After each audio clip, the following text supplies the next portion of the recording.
Hello everyone, it's Watchmen by Numbers, episode 2, and we have a little bit of a fake news cover here, beautifully drawn fake news cover. It's not quite fake news, the two, Ozymandias and Lex Luthor, do meet, but it is not like this. It's not like this. The hand on the shoulder from behind while Lex Luthor looks at the camera completely calm indicates that maybe Ozymandias was a power behind Luthor or a mentor to Luthor or something, which would have been far better than what they ended up doing. So it's Watchmen by Numbers 2. The name of this one is We Get It, Jeff. You hate Batman. We don't care. It's okay. You can hate Batman. Just stop writing him then. Or learn to like him. It's that simple. Kind of the problem we've had with Marvel writers a lot of like, we can tell you hate this character, so just don't write them or learn to like them. Do something.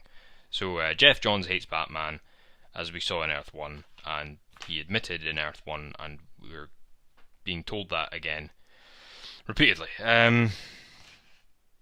So they do this thing that I pointed out before, that again, I'm no expert, but there's no reason for this to be on a 9-panel grid, and they've used it in a very strange way that I feel does not work.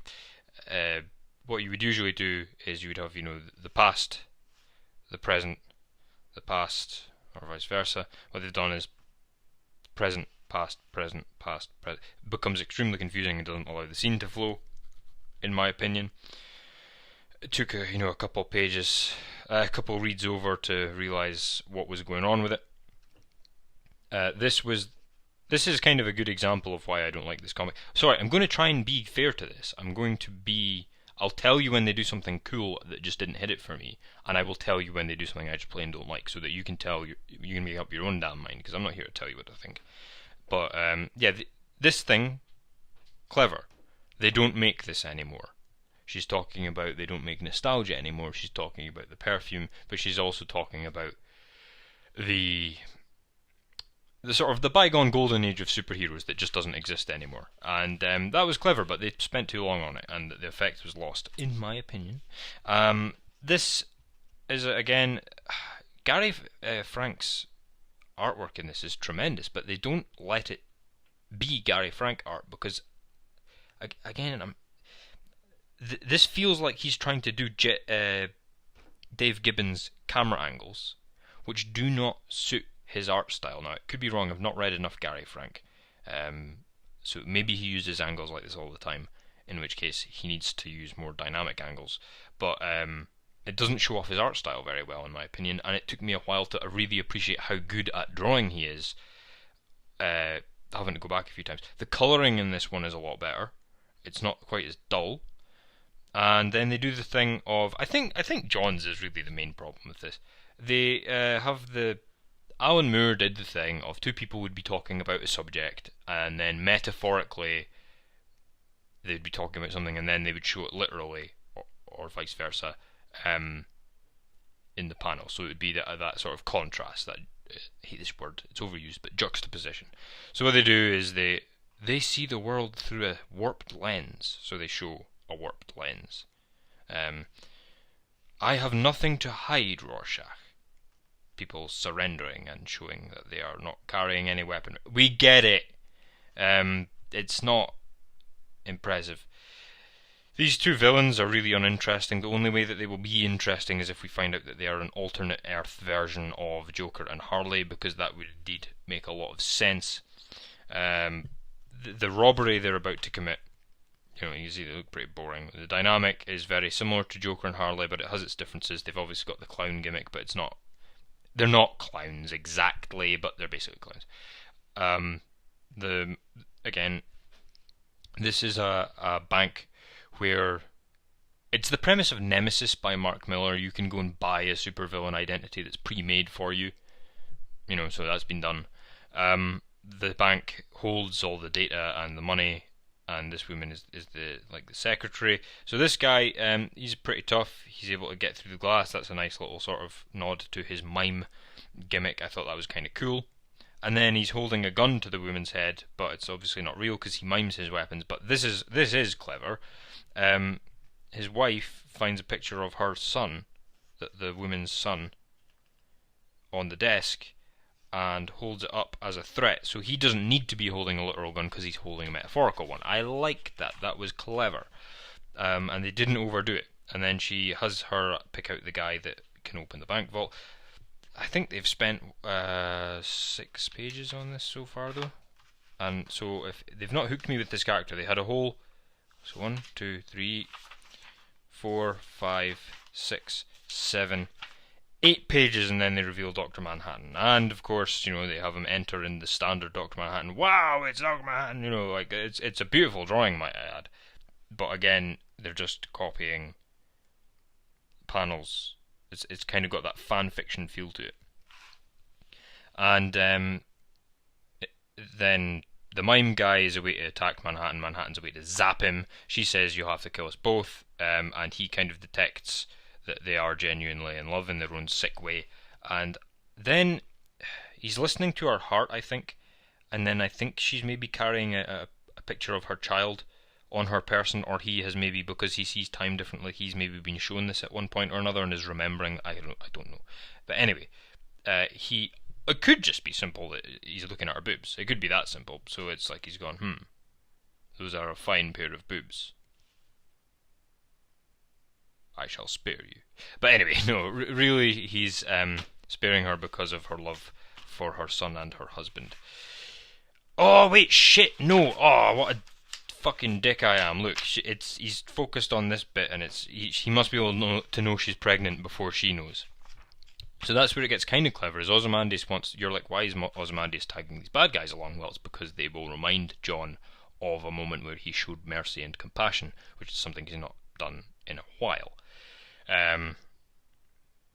This is like this was a wasted opportunity. They didn't weave the Watchmen universe into the DC universe. They had them completely separate universes. It's almost like it's an unmapped Earth, like, you know, like Earth 53, if you will, and it's not mapped and nobody knows about it, and it's that kind of thing. It's not. I'll tell you at the end another thought I had about that, but it's kind of so he needs the power of the hydrogen bomb that the Russians have launched to fly into it and blow. It doesn't blow the plane up, or the owl ship up. It transfers them to the DC universe as we know it. So this is where the Batman I Hate You starts.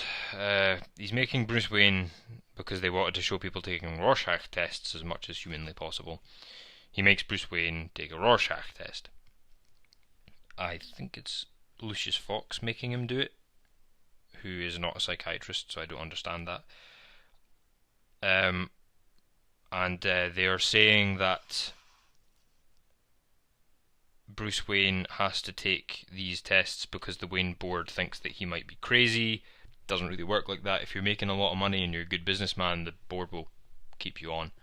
And also, they don't use Rorschach tests clinically, and haven't since the early 1900s, I think. They replaced them with something called a Holtzman test, which is different. It's a similar ink blot test, but it's coloured, it's not black and white, because Holtzman realised that there was little clinical benefit to I think there's only 12 different Rorschach patterns, and that the black and white also was a wasted opportunity and they should have used more colour. So this is meant to be present day DC Universe, not 90s or 80s. I think it's difficult to tell. They don't do any real establishing. And then we get everybody's rioting against the Batman because he has committed the high crime of Jeff Johns disliking him. This is a beautiful page. I really like this page. 2 pages, in fact. Bat signal. I kind of like this bat logo as well. I kind of like it. Not the best, but I do like it. And you just hear the eyes, the owl ship crashing through, and then the beautiful showing of motion and the little dunt off the side of the building and bouncing off again. Very, very reminiscent of their landing in Antarctica in Watchmen, but brilliantly done. Really beautifully drawn. I wonder if this is Joker's Fairground. And then Oz and the gang are in the ship, kind of, you know, It's the art that's beautiful here. Again, we have Rorschach doing the cliche of, oh, I have been awoken by somebody, I must try and kill them because I'm such a badass. They tie up those two for future use, and they head to a library where Ozymandias is amazed by the phenomenon of the internet, as he would be. Nothing wrong with that. And his fucking head is really, really bothering him because of his brain cancer thing going on, which is a nice subtle way of reminding you that there's a ticking clock and he really needs to hurry the fuck up. Lex Luthor is doing research into the fact that Ozymandias is amazed that on our Earth, or the DC Earth, there are many super people. Like, there are hundreds of metahumans. And he's like, this is like, John, Dr. Manhattan, was the only person with a superpower in their universe. He's like, God, this is like 1,000 times that problem. Because, I mean, imagine the Flash. The Flash alone could probably compete with John, let alone Superman and the rest. So, again, I also don't see how this relates to the button. Remember the button, the flag? I don't see how this relates. But anyway, this then, the Rorschach somehow knows that Bruce Wayne is... I think Bruce Wayne is putting research in with... He's trying to find the smartest people on the planet, so they get Bruce Wayne and they get Lex Luthor, so they send one each, and then Rorschach obviously meets Bruce Wayne, but it's not real Rorschach, remember, it's fake Rorschach, it's not Stach, and he kind of just, he does all the Rorschach things that Rorschach does, but he does them poorly, and it just feels like an imitation. You know when he's searching the comedian's house? Same thing, poor imitation, completely fucking forgetting that Wayne Manor is covered in security measures that would detect him before he even got on site.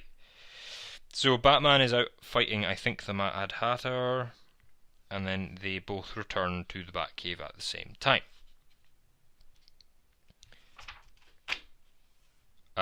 Lex Luthor and Ozymandias meet. It's a really, really boring conversation. And these two are going to escape because, oh my god, a pair of super criminals and a pair of old metal handcuffs. Who'd have thought? Maybe they're going to get out. White supremacist.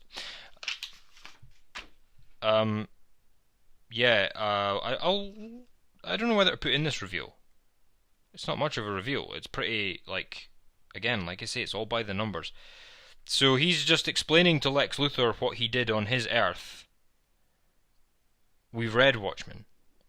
And then Rorschach is saying about how, oh, Batman is a sick fuck. Just like Rorschach, look at him keeping all these trophies. There must be something wrong with him.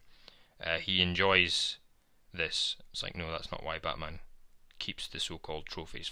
It's because he's a detective and he keeps them on in the Batcave as evidence and for future use.